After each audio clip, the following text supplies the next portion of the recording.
सावन महात्म्य पांचवा अध्याय। सावन मास का रविवार व्रत वर्णन। सुकर्मादेश की कथा। व्रत अनुष्ठान। ईश्वर बोले, हे सनत कुमार, करोड़ों पार्थिव लिंगों के महात्म्य तथा पुण्य का वर्णन नहीं किया जा सकता। जब मात्र एक लिंग का महात्म्य नहीं कहा जा सकता तो फिर करोड़ों लिंगों के विषय में कहना ही क्या। मनुष्य को चाहिए कि करोड़ों लिंग निर्माण असमर्थता में 1,00,000 लिंग बनाए या 1000 लिंग या 100 लिंग ही बनाए। यहाँ तक कि एक लिंग बनाने से भी मेरी सानिध्य मिल जाती है। षोडश मंत्र से 16 उपचारों के द्वारा भक्तिपूर्ण मन से भगवान शिव की पूजा करनी चाहिए। ग्रह यज्ञ के साथ उद्यापन करना चाहिए। उसके बाद होम करना चाहिए और ब्राह्मणों को भोजन कराना चाहिए। हे सनत कुमार, इस अनुष्ठान को करने वाले की अकाल मृत्यु नहीं होती। यह व्रत बांझपन को दूर करने वाला है, सभी विपत्तियों का नाश करने वाला तथा सभी संपत्तियों की वृद्धि करने वाला है। मृत्यु के पश्चात वह मनुष्य कल्प पर्यंत मेरे समीप कैलाश वास करता है। जो मनुष्य श्रावण मास में पंचामृत से शिवजी का अभिषेक करता है, वह सदा पंचामृत का पान करने वाला, गोधर्म से संपन्न, अत्यंत मधुर भाषण करने वाला तथा शत्रुपुर के शत्रु भगवान शिव का प्रिय होता है। जो इस मास में अनुदान व्रत करने वाला तथा अव्यसान ग्रहण करने वाला होता है, वह व्रीहि आदि प्रकार के धान्यों का अक्षय निधि स्वरूप हो जाता है।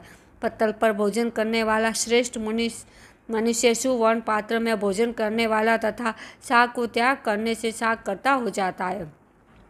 श्रावण मास में केवल भूमि पर सोने वाला कैलाश में निवास प्राप्त करता है। इस मास में एक दिन भी प्रातः स्नान करने से मनुष्य को 1 वर्ष स्नान करने के फल का भागी कहा गया है।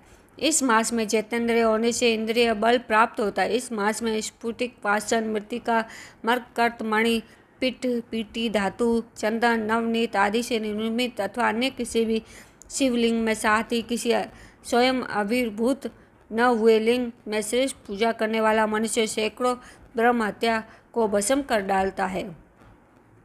किसी तीर्थ क्षेत्र में सूर्य ग्रहण या चंद्र ग्रहण के अवसर पर 1,00,000 जप से जो सिद्धि होती है, वह इस मास में एक बार के जप से हो जाती है।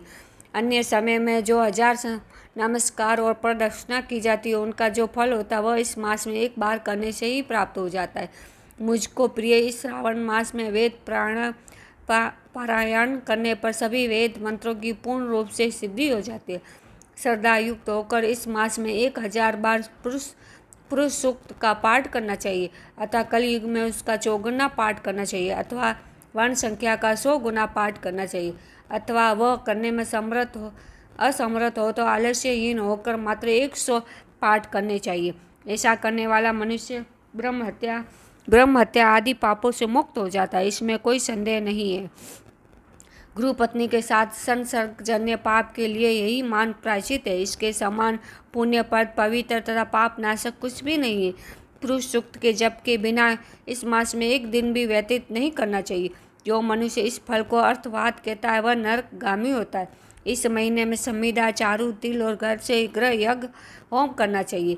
शिव के रूपों का भली भांति ध्यान आदि करके धूप, गंध, पुष्प, निवेद आदि से पूजन करना चाहिए और अपने सामर्थ्य के अनुसार कोटि होम, लक्ष होम अथवा 10 सहस्त्र होम करना चाहिए। व्यात्यों ओम भू, ओम भोव, ओम सोह के साथ तिलों के द्वारा भी यह गृह यज्ञ नामक होम किया जाता है। ये सनत कुमार, इसके बाद अब मैं वारों के व्रतों का वर्णन करूंगा, आप सुनिए। ये अनग इनमें सर्वप्रथम मैं आपको रविवार का व्रत बताऊंगा। इस संबंध में लोग एक प्राचीन इतिहास को कहते हैं। प्रतिष्ठानपुर में सुकर्मा नामक एक देश था। वह दरिद्र, कृपण तथा भिक्षावर्ती में लगा रहता था। एक बार वह धान्य मांगने के लिए घूमते घूमते नगर में गया। उसने किसी एक गृहस्थ के घर में मिलकर रविवार को उत्तम व्रत करती हुई स्त्रियों को देखा। तब उसे देखकर वह स्त्रियां परस्पर कहने लगी, इस पूजा विधि को शीघ्रतापूर्वक छिपा लो। इस पर वह विप्र उन स्त्रियों से बोला, हे श्रेष्ठ स्त्रियाँ, आप लोग इस व्रत को क्यों छिपा रही है? समान चित्त वाले सज्जनों के लिए परमार्थ ही स्वार्थ है। मैं दरिद्र तथा दुखी हूँ। इस श्रेष्ठ व्रत को सुनकर मैं भी करूँगा, अतः आप लोग इस व्रत का विधान व फल बताएं। स्त्रियाँ बोली, हे द्विज, इस व्रत के करने में आप उन्माद तथा परमार्थ करेंगे अथवा भूल जाएंगे अथवा इसके प्रति अभक्ति या अनास्था रखने लगेंगे, अतः आपको ये व्रत कैसे बताओ। उनकी ये बात सुनकर उनमें जो एक प्रौढ़ा स्त्री थी उस ब्राह्मण से व्रत तथा व्रत की विधि बताने लगी। ये ब्राह्मण श्रावण मास के शुक्ल पक्ष के प्रथम रविवार को मौन होकर उठकर शीतल जल से स्नान करे। उसके बाद अपना नित्यक्रम संपन्न करके पान के एक शुभ दल पर रक्त चंदन से सूर्य के समान पूर्ण गोलाकार 12 परिधियों वाला सुंदर मंडल बनाए। उस मंडल में रक्त चंदन से संगीत सहित सूर्य का पूजन करे।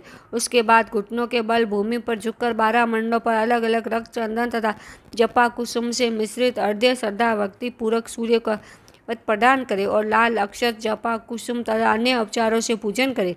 उसके बाद मिश्री से युक्त नारिकेल के वृक्ष नारिकेल के बीज का निवेद्य अर्पित करके आदित्य मंत्रों से सूर्य की स्तुति करे और श्रेष्ठ 10 मंत्रों से 12 नमस्कार तथा प्रदक्षिणा करे।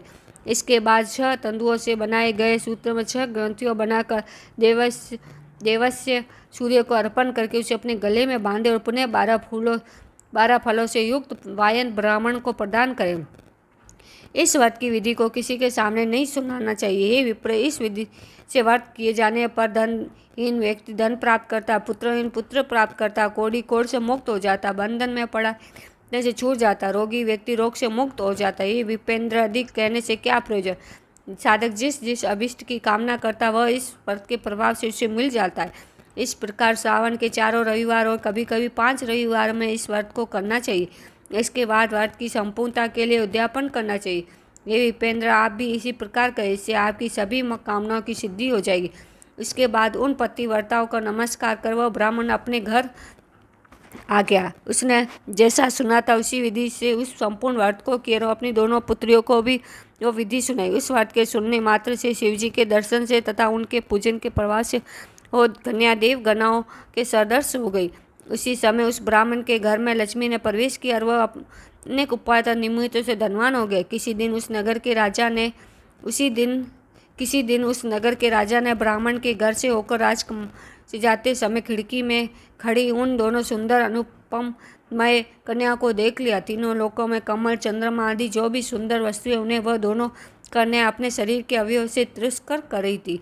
यह देख राजा मोहित हो गया और क्षण भर के लिए वहीं खड़े हो गए।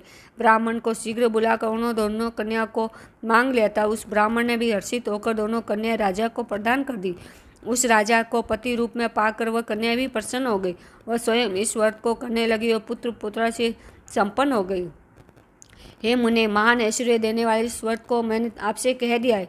हे विधि नंदन, जिस व्रत के श्रवण मात्र से मनुष्य सभी मनोरथों को प्राप्त कर लेता है उसके अनुष्ठान करने के फल का वर्णन कैसे किया जा सकता है। सनत कुमार संवाद में श्रावण महात्म्य में 5वां अध्याय पूर्ण। जय श्री विष्णु भगवान, जय श्री शिव शंकर भोलेनाथ की।